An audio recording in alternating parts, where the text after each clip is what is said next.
Bien-aimés dans le Seigneur, Shalom. Bonjour, bonsoir là où vous vous trouvez. C'est notre programme de la maison de prière Christ et notre résurrection. C'est votre frère bien-aimé Dadi Tokoro Batale qui partage la parole avec vous. Comme vous le savez, nous sommes en train d'enseigner sur un thème important dans le cadre d'un séminaire puissant que nous avons commencé le dimanche passé. Le grand thème que nous sommes en train de développer, c'est le Christ crucifié. Le dimanche passé, nous avons mis des bases sur la compréhension de la croix. Lorsqu'on parle de crucifié, crucifixion, on voit la croix. Aujourd'hui, nous allons évoluer un tout petit peu. Souvenez-vous d'une chose. Nous avions dit la fois dernière que la croix n'était pas faite que pour Christ. À l'époque, c'était à l'époque où l'Empire romain était en train de dominer, c'était une punition qu'on donnait aux malfrats, aux gens qui étaient coupables et condamnés. Il fallait aller à la croix. Lorsque Christ devait aller à la croix, il devait avoir avec lui la mentalité ou l'attitude d'un agneau.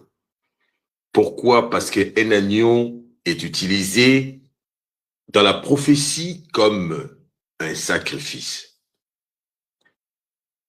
Pour faire de la croix un autel de sacrifice, il faut qu'il y ait un agneau. Abraham a dit à son fils, lorsque ce dernier lui posa la question de savoir, il avait observé qu'il y avait le feu, le bois, etc., qu'il n'y avait pas d'animal. Abraham lui dit, l'Éternel lui-même pourvoira. Ça veut dire, pour que la montagne de Morija puisse devenir un autel de sacrifice, il fallait qu'il y ait un sacrifice, non un agneau ou un bélier. L'attitude d'agneau, la croix de Christ est différente de la croix des autres ou des croix des autres, tout simplement parce que Christ est allé en un innocent condamné à tort. Nous avions dit que beaucoup d'entre nous, lorsque nous sommes condamnés, c'est parce que nous avons effectivement touché ou en quelque dimension que ce soit, nous avons mis la main et nous sommes condamnables. Donc, c'est l'innocence du Christ qui fait de sa croix quelque chose de particulier. Aujourd'hui, nous allons évoluer un tout petit peu en profondeur. Là, nous sommes dans le livre d'Ésaïe, chapitre 53. Ça, c'est notre texte de base. Ésaïe, dans 53, il dit ceci: qui a cru à ce qui nous était annoncé. Il pose la question. Qui a reconnu le bras de l'Éternel? Ça veut dire, en d'autres termes, il pose la question parce que c'était quelque chose de camouflé. C'était quelque chose de n'est pas très visible. Il s'est élevé devant lui comme une faible plante, comme un rejeton qui sort d'une terre desséchée. Il n'avait ni beauté ni éclat pour attirer nos regards, et son aspect n'avait rien pour nous plaire. Méprisé et abandonné des hommes, homme de douleur et habitué à la souffrance, semblable à celui dont on détourne le visage, nous l'avons dédaigné, nous n'avons fait de lui aucun cas. 4. Cependant, ce sont nos souffrances qu'il a portées, c'est de nos douleurs qu'il s'est chargé, et nous l'avons considéré comme puni, frappé de Dieu et humilié. Ça, c'est notre verset de base. Aujourd'hui, je voudrais qu'on partage sur ce visage du Christ. Ce visage méconnu du Christ.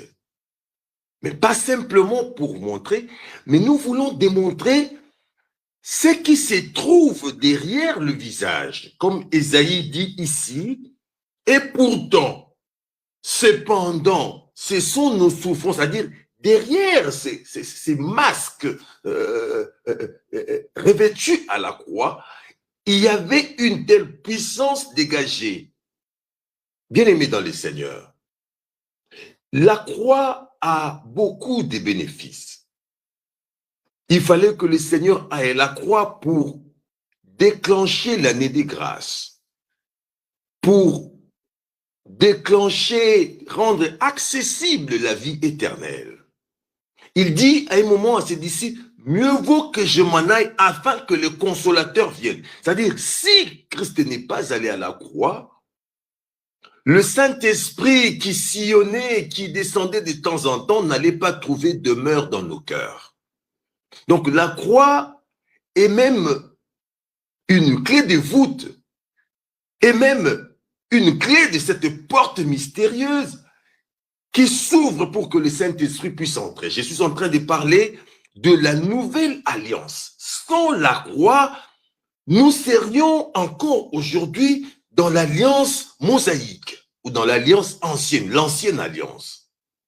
Il y a beaucoup de bénéfices. Mais derrière cette image, ici, Ésaïe dit que ce n'est pas possible. Qui a cru à ce qui a été annoncé? En d'autres termes, il y avait des choses qui étaient annoncées. À sa naissance, écoutez, Hérode n'était pas au courant de la naissance de Jésus, du Christ. Il était pris à dépourvu. Il ne savait pas. Dieu l'avait caché. Comment il a manœuvré? Il dit, il y avait une femme, Marie, qui était fiancée à un homme, Joseph. C'était un homme bien. Et l'ange est venu dire à Marie, tu seras enceinte, tu seras couvert par le Saint-Esprit. Dieu l'a gardé comme ça. Et Joseph, le fait qu'il n'ait pas répudié Marie, il a donné l'impression qu'il était le père de cet enfant. Il ne l'était pas.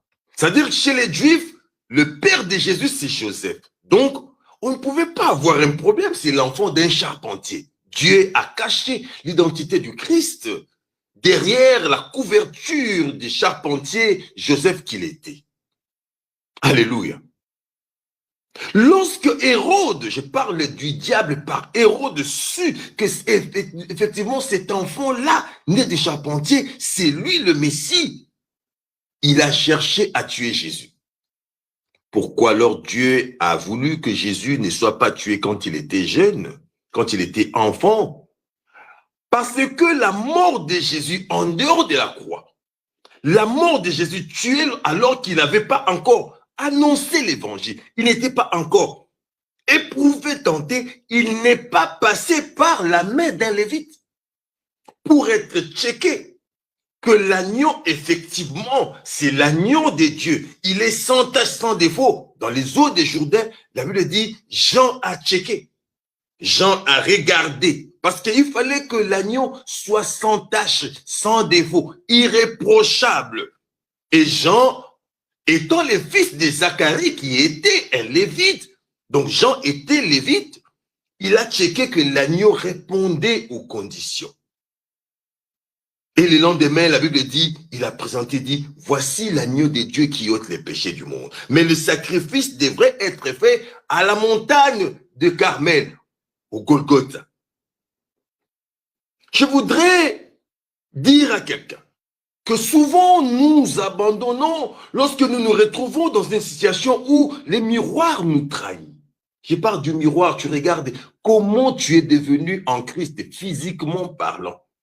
Lorsque on traverse la croix, lorsqu'on traverse les moments difficiles, on a sur soi sa croix où on est pendu. On est sujet de l'ignominie, on est sujet des critiques. Ce qui fait que nous puissions abandonner, c'est le fait de regarder qu'est-ce que nous sommes devenus. Le regard des autres qui nous disent des choses incompréhensibles. Mais Christ a résisté. Parce que dans la Bible, il est dit chaque fois, afin que s'accomplisse ce qui a été écrit, ce qui a été dit dans les prophètes. Lorsqu'il avait soif, il dit, j'ai soif, on lui remit du vinaigre, afin que s'accomplisse ce qui a été dit par les prophètes. En d'autres termes, pour résister aux pressions, aux oppressions des uns et des autres, lorsqu'on est figé à la croix, en train de subir, nous devons garder nos regards sur les Écritures. Je parle des promesses de Dieu. Tout ce que le Seigneur faisait, c'était accomplir, son plus grand souci, c'était d'accomplir donc la volonté de son Père. Donne un amen à Dieu. Nous, lorsque nous nous retrouvons plantés à la croix, pendus à la croix, parce qu'effectivement, nous avons été innocents. Tout ce que nous cherchons, c'est la justification. Nous voulons nous justifier. Et pourtant, peut-être le Seigneur nous fait passer par là pour que nous puissions avoir un visage après la croix. J'ai dit, ce message va nous apprendre le Jésus d'avant la croix et d'après la croix. Le chrétien ou l'homme avant la crucifixion du Christ et l'homme devenu après la crucifixion du Christ. Tout ce qui intéressait le Seigneur, c'était les promesses du salut. Mais il se trouve devant un adversaire puissant, il faut se le dire. Je me suis demandé pourquoi le diable a entraîné le Seigneur à la croix. Comment il a fait pour entraîner le Seigneur à la croix pour être vaincu? Il semblerait qu'il est quand même celui qui a fait tomber Adam et Ève dans le jardin. La Bible dit que le serpent était le plus rusé. Il n'était pas l'un des rusés, il était le plus rusé. Le numéro 1, il y a ruse. Il y a tripoter l'intelligence. Mais ici, le Seigneur, à la naissance, nous avons parlé des 2 dates, souvenez-vous. La date sur la tombe, le nom, la date de naissance et la date de la fin de vie. À la naissance, Dieu a caché le Seigneur. J'ai dit, à la naissance, le Seigneur, Dieu Tout-Puissant, a caché son Fils, afin que l'ennemi ne puisse pas le voir. Ce n'était pas ici, faisons l'homme à notre image, à haute voix. C'était l'ange apparaît à Marie et lui dit, je te salue Marie, toi à qui une grâce a été faite. Tu seras enceinte. Comment cela sera? C'était entre l'ange et Marie. La grossesse était mystérieuse. Ce n'était plus faisons l'homme et les arbres entendaient, les animaux, tous les esprits étaient au courant de la création de l'homme. Mais ces jours-là, lorsque Dieu devait rentrer dans le ventre de Marie, il a parlé à Marie. Et même Joseph qui était à côté, la Bible dit, Dieu est allé voir Joseph dans le songe. Je vous l'ai dit, écoute, Marie était proche à Élisabeth, mais elle a attendu. Elle a attendu le moment voulu pour annoncer la bonne nouvelle à quelqu'un qui lui était très cher et proche et qui partageait la même foi. Je parle de la même foi. Dieu, donc, depuis le jardin, a fait la promesse au serpent. Puisque tu as fait cela, tu mangeras la poussière. Mais je mettrai l'inimitié entre toi et la femme, entre la descendance de la femme et ta descendance. Il dit que la descendance de la femme t'écrasera la tête et tu le blesseras le talon. Le diable, lorsque ça prend du temps, il oublie. Est-ce que quelqu'un m'entend? C'est pourquoi Dieu veut que ses enfants soient patients. C'est l'une des qualités que le diable n'a pas. Le diable n'est pas patient. Lorsque tu exerces la patience, le diable oublie les promesses que Dieu t'a faites. Donne un amen à Dieu. Donc nous sommes dans une génération où il y a guerre de descendance. Souvent nous oublions. Mais je voudrais révéler à quelqu'un dans ce message. Bitumba nyoso oyo tata longate, oyo tata pola. Tu auras l'opportunité de rentrer dans le même combat. Donne un amen à Dieu. Dieu fait Diable asalaka ke bitumba oyo ou ba parents na biso ba bundaka ba longa kate. Après ça biso opportunité to longa en leur nom. C'est pourquoi le Seigneur est venu au nom de son Père. Il y a une inimitié entre les 2 descendances, entre la descendance de la femme qui est Christ et la descendance du serpent qui est Satan, mais aussi entre nous qui sommes en Christ et ceux qui sont en Satan. La femme samaritaine a dit à Jésus, il n'y a aucune relation entre les Juifs et les Samaritains. C'est-à-dire, le conflit, ce n'était pas le conflit entre Jésus, la génération de Christ, et de cette femme. C'est un conflit qui est descendu de leurs ancêtres. Parce qu'il y avait inimitié. Quoique cela a été expliqué autrement par le Seigneur, mais nous tissons des relations avec des gens, je parle de l'ennemi, avec qui nous ne pouvons pas avoir des relations. C'est comme ça que nous nous retrouvons en plein dedans des œuvres du diable. Les œuvres du diable sont plus visibles dans notre environnement en tant que chrétien que même dans les gens qui sont dans le monde. Si tel est le cas, et que nous nous retrouvons avec notre croix, c'est que cette croix-là est semblable à celle de deux voleurs qui étaient à côté de Jésus. Lorsque l'ennemi venait, le fils de ce monde vient, le diable s'approche, mais il n'a rien à moi. Parce que il y avait déjà une inimitié plantée par Dieu. Nous ne devons pas, à l'intérieur de nous, aimer les péchés, aimer l'inimitié, aimer les conflits, aimer la haine. Il y a des gens qui aiment la haine. Il y a des gens qui aiment la séparation, les divisions. Ils aiment. Alléluia. Le diable vainqueur de l'humanité se retrouve dans un combat, il ne comprend pas l'enjeu, il ne comprend pas la méthode même de Dieu. Il a donné à une femme qui était vierge un enfant. Cet enfant est né d'une sémence qui ne venait pas d'un homme. Le diable n'est pas au courant de ces choses. Alléluia. Je voudrais que quelqu'un comprenne. La plus grande erreur que le diable a fait, c'était d'entraîner le Seigneur à la croix. Je voudrais dire à quelqu'un, la plus grande erreur que le diable fait, l'ennemi fait, c'est lorsque tu es innocent qu'il te livre dans la vendetta et abatumususu, que les gens te critiquent lorsque tu n'as rien fait. Donne un amen à Dieu. La plus grande erreur, c'est cela. Parce que, pour lui, s'il est Christ, il ne peut pas rester à la croix. Alléluia. Alléluia. Pour lui, ce n'est pas possible. Il ne comprend pas par son orgueil. Ça veut dire quoi l'humilité? Dieu est le Tout-Puissant, mais il est humble.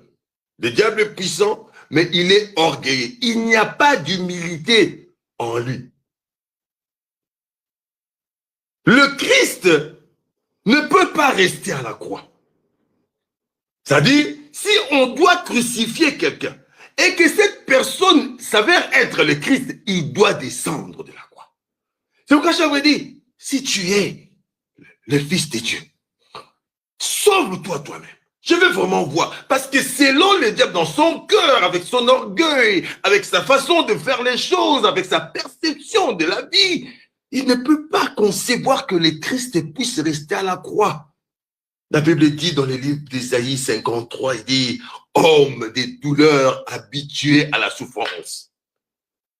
Dieu a pendant longtemps caché la compréhension profonde de l'écriture ou des écritures à l'ennemi, au diable. Voilà pourquoi certaines promesses que Dieu fait ou certaines prophéties, il ne te donne même pas à toi-même la grande compréhension de cette prophétie, afin que tu gardes ta bouche fermée, pour que tes ennemis ne comprennent pas ce qu'est le plan de Dieu pour toi demain. Homme de douleur, habitué à la souffrance, avant la croix, avant la croix, il s'est retrouvé dans le feu à plusieurs reprises. Au temps du roi Nabuchodonosor, la Bible dit, il y avait 3 Hébreux qui étaient jetés dans la fournaise ardente. Et, curieusement, le roi qui avait demandé à ce qu'on puisse chauffer encore et encore ces feux-là, pour qu'ils soient brûlés, il a eu la première mauvaise expérience. Les vaillants soldats de son royaume, de sa cour, sont morts à cause de ces feux. Mais les gens qui sont jetés là-bas ont survécu. Mais le roi a vu quelqu'un là-bas. Il dit, j'ai vu quelqu'un dans le feu là-bas. Il était déjà dans le feu. Homme de douleur, habitué à la souffrance. Il dit à Jérémie, dans Jérémie 18, 1 à 10, il dit, Jérémie, je voudrais que tu comprennes ces choses, afin que lorsque tu donneras la prophétie au peuple, Que tu puisses les donner avec conviction, va dans la maison du potier. Va voir comment le potier manipule les choses. Dans l'Ancien Testament est l'homme des choses à venir. Amen. Lorsque les potiers fabriquent ces vases, il y a beaucoup d'étapes. Mais l'étape qui nous intéresse ici, c'est cette étape de séchage, où à 2 reprises, à des moments différents, les vases doivent passer par le feu. Il faut que ça passe par le feu pour, premièrement, sécher et deuxièmement, pour briller. La croix, si la croix, les souffrances de Jésus étaient son feu, c'était pour le sécher de tout ce qui est humanité, afin qu'il brille demain. Alléluia. Et cela est très important. Donc, Jérémie va dans la maison du potier, va apprendre le séchage.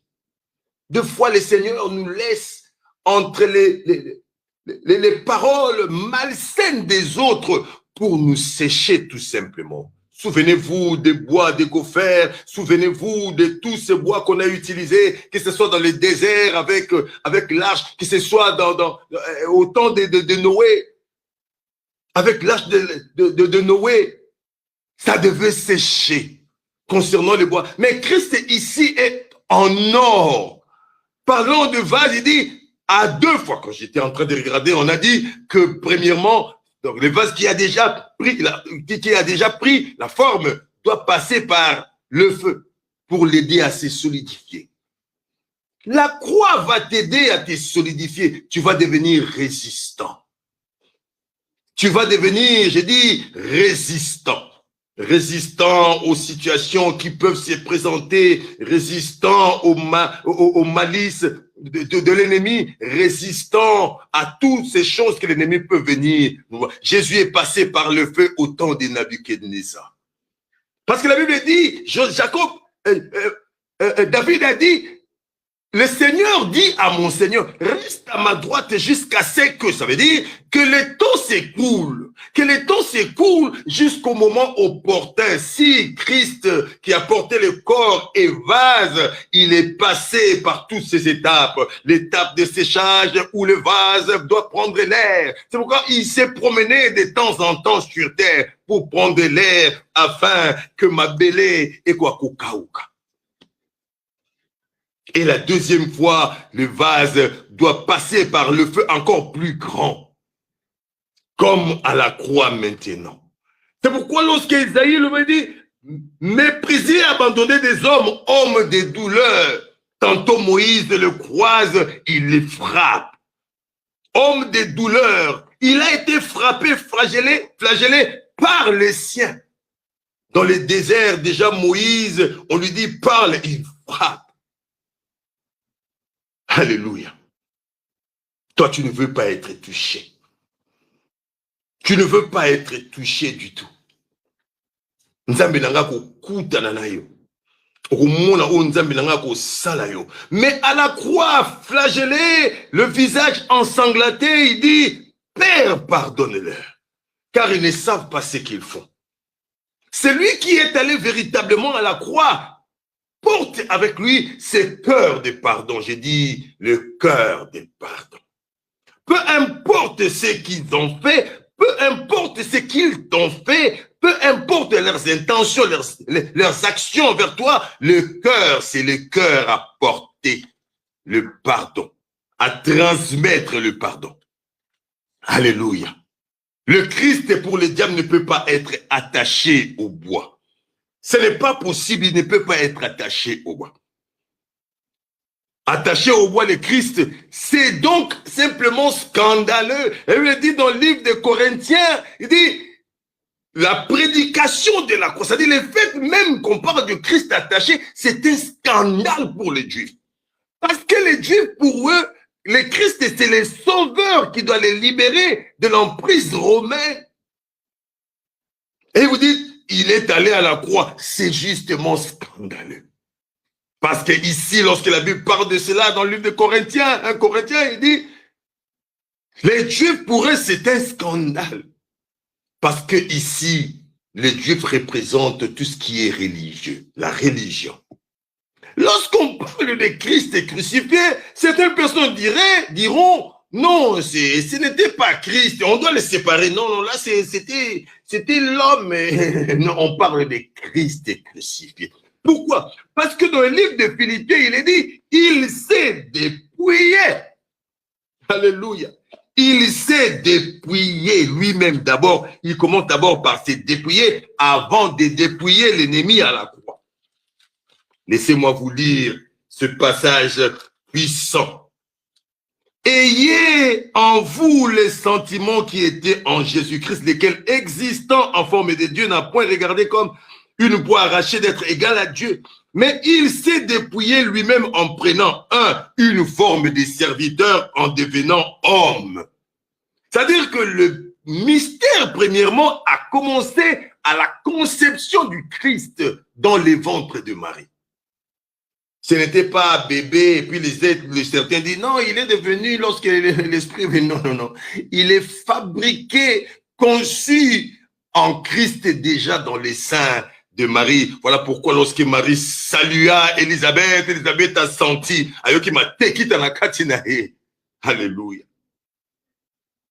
C'est pourquoi aussi, il est dit ici dans le verset 7, il dit, mais il s'est dépouillé lui-même en prenant la forme de serviteur, en devenant semblable aux hommes, ayant paru en simple homme, il s'est humilié lui-même, se rendant obéissant jusqu'à la mort à la croix. C'est pourquoi aussi Dieu l'a élevé, etc., etc. Alléluia. Laissez-moi compléter cela avec ces passages puissants de Colossiens avant de chuter.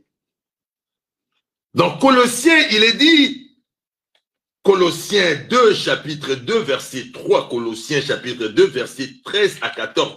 Vous qui étiez morts par vos offenses et par l'incirconcision de votre chair, il vous a rendu à la vie avec lui en nous faisant grâce pour toutes nos offenses. Verset puissant, il a effacé, il a effacé l'acte dont les ordonnances nous condamnaient et qui subsistait. Ça veut dire, cet acte-là, cet acte Mibeko-wana, les ordonnances, c'est-à-dire tout ce qui était écrit, on parle d'effacer. C'est-à-dire, il n'a pas modifié, il a effacé. Le Dieu que nous servons, c'est un Dieu qui s'est effacé. Il a effacé l'acte dont les ordonnances nous condamnaient et qui subsistaient. Ça veut dire, les choses peut-être que nous n'avions pas fait, qui sont venues de par nos parents, ça subsistait contre nous. Il a effacé. La Bible parle d'effacer. Il s'est effacé les condamnations. Pour dire, il n'y a maintenant aucune condamnation pour ceux qui sont en Jésus-Christ. Il y avait une épée de Damoclès sur ta tête, sur ma tête. Il a effacé, c'est-à-dire il a enlevé cette condamnation. Alléluia. Il a effacé l'acte dont les ordonnances nous condamnaient et qui subsistait contre nous.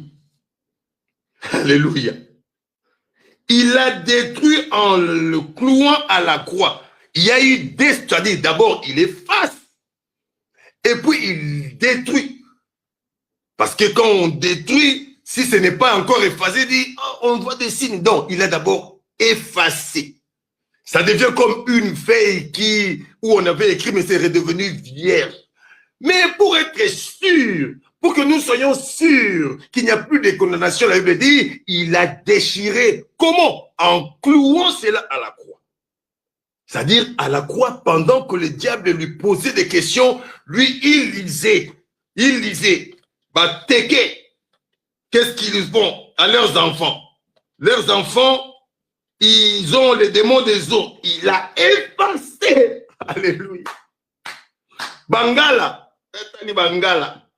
Ce qui peut subsister contre nous. Ils regardent. Et là, c'est les démons vaillants, des guerriers, etc., etc. Leurs enfants, bah, bundaka pamba papa. Ceux qui bah soigner, ils font 10 ans, bah, au cours sur la tête, papa, na moine. Il a effacé. Il a effacé l'acte dont les ordonnances nous condamnaient. Et puis, il ne s'arrête pas là. La Bible dit, il les a déchirés. En les clouant, il déchire et il prend cet acte-là, il le cloue. Or, à la croix, nous savons que c'est la chair qui est clouée. C'est-à-dire, lorsque le diable le regarde, il y a quelque chose qui est en train d'être fait. Je veux dire à quelqu'un, lorsque tu es à la croix, lorsque tu es soumis ou tu subis les ignominies, sur le plan spirituel, il y a des choses qui se passent. Peut-être que tu n'es pas au courant. Ici, pendant ces temps, lorsque les diables faisaient des manigances, des grimaces, lorsqu'on les tapait, dit Mbata, dit qui t'a tapé. Il y a des fois comme ça. Quelqu'un te fait du mal et te dit comme si c'est qu'il t'a fait, si on lui faisait à lui, il allait rester normal, quoi. Je ne sais pas s'il y a des gens, ceux qui m'ont tiré Pilipil la liste où il reste normal en train de rigoler. Tu as tiré Pilipil la liste et puis tu me dis, et ça l'ont passé. C'est comme ça la vie. Mais je voudrais exhorter quelqu'un, lorsque cela se passe dans ta vie, dis-toi que dans le spirituel, tu gagnes, tu montes en puissance. Dans le verset 15, il est dit, il a dépouillé les dominations et les autorités. Il a dépouillé. Il a dépouillé, a dépouillé, bon, je ne sais pas comment on dit ça là, a vidé bango, a toboli bango. C'est-à-dire, pendant ce temps-là, ils sont en train de voir, est-ce que c'est lui, effectivement, c'est lui qui a été crucifié? Pendant ce temps, ils se sont retrouvés vidés de toute substance. Le diable qui avait fait tomber l'homme dans les jardins est vidé de toute substance par Jésus-Christ à la croix. Mais toi, le diable de votre famille, parce que toi, tu n'as pas compris que il les a dépouillés. Il a dépouillé les autorités, des dominations. Il les a livrées publiquement en spectacle, en triomphant d'elles par la croix. Alléluia. C'est très important de comprendre ces choses. Il a fait publiquement pour que ce ne soit pas, oh non, moi je ne connaissais pas. Non. Non. Lorsque le diable est allé chercher à faire tomber l'homme, c'était sous un arbre. Sous un arbre, parce que le fruit, c'est sous l'arbre. Et le Seigneur Dieu qui a dit, je mettrai l'inimitié entre toi et la femme, entre la descendance de la femme et ta descendance. La descendance de la femme, ce sera encore dans le plan de Dieu sous un arbre. Sous cet arbre-là, sous cet arbre de la croix, où les anges avaient gardé pour que l'homme ne puisse pas manger. Si un fruit ne tombe et ne meurt, ne portera pas beaucoup de fruits. Cet arbre qui était gardé dans les jardins a pu marcher. Parce que dans les jardins, l'arbre est sorti en forme humaine et donne un amen à Dieu.